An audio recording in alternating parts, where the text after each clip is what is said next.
Batu Sekarang apa yang empedu, dirasa? mikirin mati. Sakit ya? Insya Allah ya, kalau batu ada 3 truk lumayan. Kalau segitu mah nanggung. Masih dapat Sembuh. Sakit ini enggak, tapi alhamdulillah. Ini nggak sakit. Ini kemana sakitnya? Insya Allah sehat ya. Kepala udah enteng, nggak kelengan. Pundak juga udah nggak sakit keblikatnya ya. Iya, dulu senangnya makan apa? Gorengan sih. Makan aja, ya. Yang penting jangan makan hati. Suami belum nyambung kan kita. Berapa lama lagi sekali lagi gitu Ustaz maksudnya? Nah, nanti kalau mau kesini lagi, pulang dulu. kesan nginep nggak ada. Punya. Itu namanya siapa? Nurhayani. Nurhayani.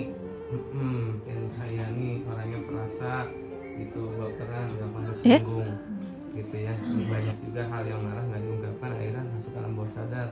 Timbulnya apa? Jadi banyak benci, banyak kesel tertahan. Hormon kortisolnya naik, gitu, sehingga apa? Oksigenasinya nggak pas, melemahkan syaratnya, gitu, menurunkan imunitasnya, gitu, sehingga apa? Nah, dia punya keluhan yang banyak makanan yang sifatnya lemak jenuh. Akhirnya si empedunya nggak bisa makan lemak jenuh itu, akhirnya tersumbat. Yang lama-lama menjadi embunan-embunan di area empedunya.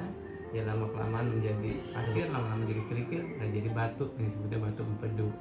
Jadi saran saya, kalau mau sembuh, banyak mohon ampun kepada Allah, karena nggak ada lagi obat yang terbaik selain daripada mohon kepada Allah, ampunan kepada Allah, dan minta maaf ke suami, dan maafkan orang yang pernah berbuat salah kepada kita. Mudah-mudahan Allah ampunkan dosanya, gitu. Dan Allah berkenan dengan doa-doa kita, Allah sehatkan, gitu, ya. Nggak usah nangis. Orang yang merasa bersedih gitu, makanya karena caranya gimana? Bukan berarti kita nggak boleh kesel ketika kita nggak sepakat dengan suami, dengan orang tua, banyak singgungan dari keluarga ini ya, masalah rumah tangganya yang saya lihat kayak gitu ya. Jadi udah belajar mengondisikan keadaan, karena memang tidak ada sesuatu yang terjadi tanpa seizin Allah, seperti itu ya. Yakin sebagai iman kita, tapi banyak terapi bersyukur, sama terapi memaafkan orang yang pernah berbuat salah kepada kita. Insya Allah batunya bersih, sakitnya hilang. Sekarang apa yang dirasa? Sakit ya. Insya Allah ya, kalau batu ada 3 truk lumayan. Kalau segitu mah nanggung. Masih dapat Cuman sakit-sakit doang kan istilahnya gitu ya. Artinya motivasinya kalau bisa udahlah, nggak usah ada batu tanggung segitu, gitu. Udah buang aja, gitu ya. Teh Nurhayati. Gitu. Silakan tiduran.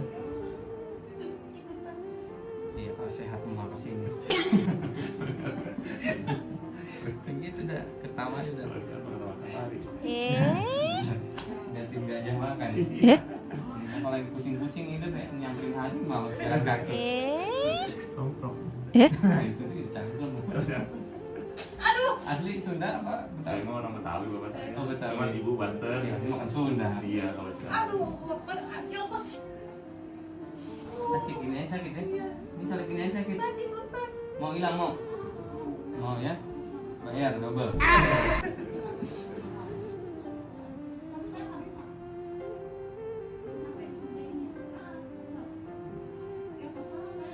Nih, diambil nggak?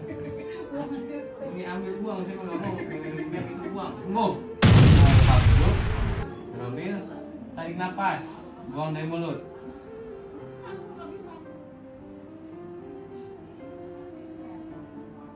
Enak napasnya?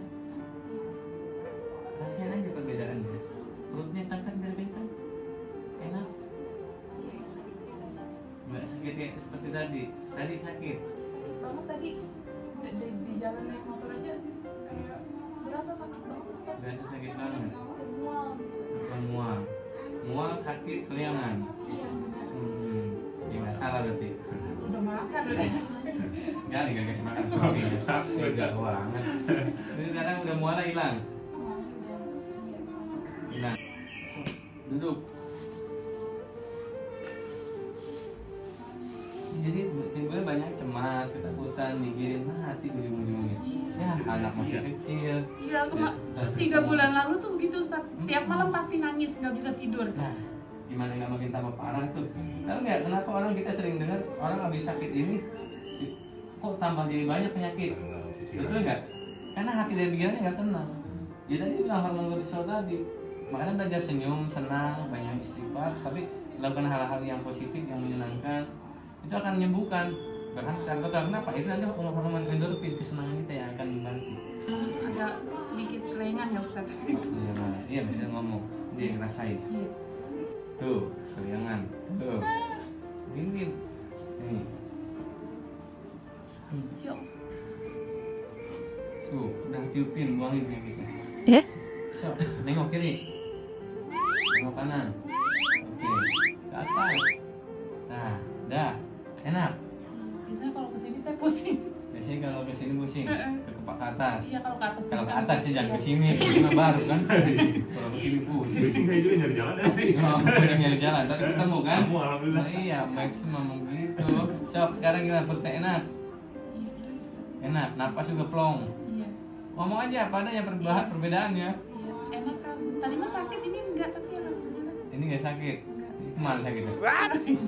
Insya Allah sehat ya. Kepala udah enteng, nggak kelengan. Iya. Pundak juga udah nggak sakit kebijakannya ya. Iya benar enggak. Iya. Terus dari sini pokoknya sakit ke sini sampai ke belakang nih. Mm-mm. Ya itu. Sakit. Kalau udah sakit udah nggak pengen ngapa-ngapain Ustaz. Iya. Jadi ujung-ujungnya mikirin metong. Nggak boleh ya. Pokoknya dari sekarang saya tekankan lebih baik mendekatkan diri kepada Allah, banyak ngobrol dengan suami, banyakkan aktivitas yang ada positif. Pokoknya nggak usah pikirin yang negatif. Afirmasi tubuh kita, kalau kita mikirin negatif akan terwujud hal yang negatif. Jika memang kita sesuatu yang melakukan hal yang positif akan terbentuk hal yang positif. Soalnya saya juga kan maksudnya 3 bulan ini minum obat setiap hari kadang-kadang. Stop. Ya Allah udah capek gitu Stop. Ustaz gitu. Buat ini stop. Oke? Yakin nggak datang ke sini? Ya. Udah tawakal dong ke Allah. Iya yakin Ya, sih Ustaz. stop. Minum obat kan maksudnya ke badan jadi nggak enak ya Ustaz. Iya. Lah iya, yuk stop aja apa beberapa bulan terus makan udah banyak pantang. Iya. Udah makan nanti pulang dari sini makan aja selama nggak berlebihan silakan. Iya, dulu senangnya makan apa? Gorengan sih Ustaz. Nah, kalau itu mah favorit Indonesia pasti ya. Pasti banget. Dulu ya, pasti kalau makanan goreng udah pasti seneng. Gitu, makan aja selama nggak berlebihan, makan aja. Ya, yang penting jangan makan hati. Udah nyambung kan kita dari tadi. Mungkin situ. Insya Allah sehat selalu ya. Alhamdulillah. Alhamdulillahirobbilalamin. Jangan lupa subscribe. Iya. Udah. Saya udah ngikutin di TikTok. Nah, YouTube-nya. Oh, YouTube-nya belum kalau YouTube. TikTok saya diikutin terus. Iya, saya Langsung ngikutin. capek. Saya sering ngeliat itu. Kira-kira apa maksudnya? Berapa lama lagi saya balik lagi gitu Ustaz maksudnya kan atau misalkan Minggu depan. minggu depan atau minggu depannya Oh, lagi gitu. mau balik lagi. Iya, pengen benar-benar sembuh gitu Ustaz. Karena saya kemarin kan sebelum udah dari rumah sakit gitu ya, dari rumah sakit terus saya ke obat-obatan apa ya? Cina ya, katanya kan obat-obat Tiongkok bagus gitu kan. Bapak saya sampai ngusahain benar-benar, ayo ya, yang penting sembuh gitu. Makanya ya udah nggak apa-apa. Cuman ya gitu kalau minum obat terus ujung-ujungnya pikirannya langsung yang kapan sembuhnya. Bukan saya nggak Iya, alhamdulillah. bukannya yang mau ngeluh kok baru sakit segini aja udah ngeluh mulu gitu. Cuman saya pikirannya ya itu mati gitu. Ya emang kan umur nggak ada yang tahu ya Ustaz. Cuman pikirannya jadi tiba-tiba tuh kayak orang putus asa gitu Ustaz. Pasti. Jadi pikirnya ke situ. Sekarang nggak boleh. Pokoknya apa yang saya sarankan tenangkan hati, lakukan. Itu sangat pengaruh untuk kesembuhan. Kita kerjasama dalam kategori katanya itu. Nah, nanti kalau mau kesini lagi, pulang dulu. Kesan nginep nggak ada. Kita belum punya. Iya, kalau mau kesini pulang dulu. Itu terserah, itu masih sedikit. Harapan saya kan sekali sembuh ya, tapi kalau dalam kategori medis biasanya saya 2-3 kali menangani. Biasanya minggu kedua itu pas minggu ketiga mau kesini, kalau mau meyakinkan mau sikit silakan, nggak apa-apa, yang penting dia udah nggak rasain sakit. Jadi seperti itu.